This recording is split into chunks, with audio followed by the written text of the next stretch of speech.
Do hyaluronic acid fillers break down completely? And if they do, how long does it take? So this is actually a hard question, and that I actually don't think we fully know the answer to this. And if any of my colleagues have more information than I have, please add it in the comments. But in general, hyaluronic acid fillers are based off of our body's natural hyaluronic acid, and they are susceptible to our body's natural hyaluronidase and also artificial hyaluronidase that we keep in the fridge of every office. With that being said, over the years, the structure of hyaluronic acid fillers have changed and evolved a lot. And so there are some that are designed to be stronger, more complex, and more resilient to hyaluronidase.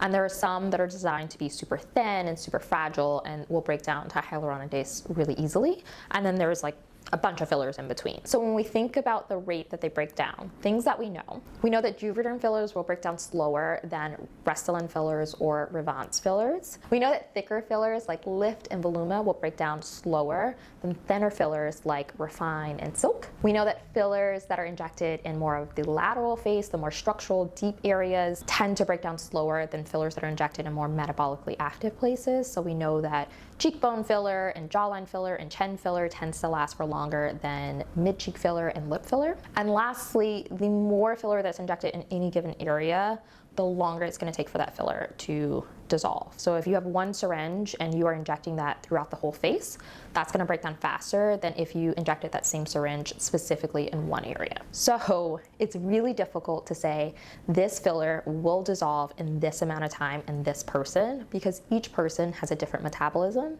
They also have a different level of defect. So one syringe in one person does not do the same thing that one syringe in another person has. And then we're also reaching for different fillers at different times. So these are the general guidelines that we have. We do know that filler breaks down. It is susceptible to hyaluronidase. It's not going to last forever. But in terms of the very last particle of filler being dissolved, it probably lasts for a lot longer than we realize.